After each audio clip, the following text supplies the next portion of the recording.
চতুর্থবার police অ্যাডমিনিস্ট্রেশনের কাছে বারংবার আমরা পারমিশন চাওয়ার পর দেয়নি। কালকে রাত্রিবেলা ডিএম বলল আজকে আসুন, সকালবেলা অন দ্য ওয়েতে বললো না আজকে আবার এটা এক্সটেন্ড করা হয়েছে, হ্যাঁ তো আসবেন না আপনারা অন দ্য ওয়েতে। আমরা কেন আসতে পারবো না? অন্যরা 163 লাগু থাকা সত্ত্বেও অন্যরা সুযোগ পায়, আমরা পারবো না কেন? মানুষের এই দুঃসময় মানুষের পাশে দাঁড়ানো, আমরা একজন সোশ্যাল অ্যাক্টিভিস্ট হিসেবে it is our duty. Media তার খবরাখবর মানুষের কাছে পৌঁছবে, ইট ইজ দেয়ার ডিউটি। ওনারা যেমন ডিউটি করছেন আমরাও তো আমাদের ডিউটি করতে চাইছি বিং এ সোশ্যাল অ্যাক্টিভিস্ট। কেন আমাদেরকে বাধা দেওয়া হবে? আপনারাই বলছেন নর্মালসি, এখন আপনারাই বলছেন আবার abnormal situation. So it is a double standard politics. You are allowing the party and members of the party in power and their ally partner to go and visit. You are burdening us not to go there. So it's a shame.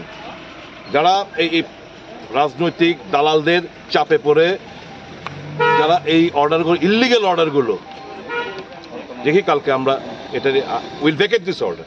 পুলিশের এই activity, অ্যাডমিনিস্ট্রেশনের activity, police তাদের order carry out করছে, I don't blame them. অ্যাডমিনিস্ট্রেশনের এই order itself proves that the situation is not at all normal.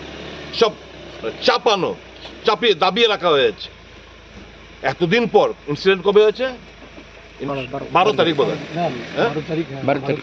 12 তারিখ না, আজকে কত? 22, প্রায় 11 days has elapsed। 11 days একটা জায়গায় কন্টিনিউয়াস 163 কে ওকে যেতে দেবে না, দেখা করতে দেবে না, মানুষের দুঃসময় পাশে থাকতে দেবে না। এখন যদি আমরা গাড়ি ভরে যদি আমরা ত্রাণ সামগ্রী নিয়ে আসতাম, তার মানে এটাও ঘুরিয়ে দিত, মানে মানুষের কাছে যেতে দেবে না। কি সামথিং ফিশি? লুকানো হচ্ছে, চাপানো হচ্ছে, ঠিক না এগুলো।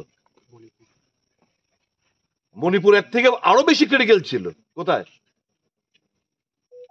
এরকম ভাবে তো দাবিয়ে রাখতে পারিনি, এরকম ঘটনা তো ঘটেনি।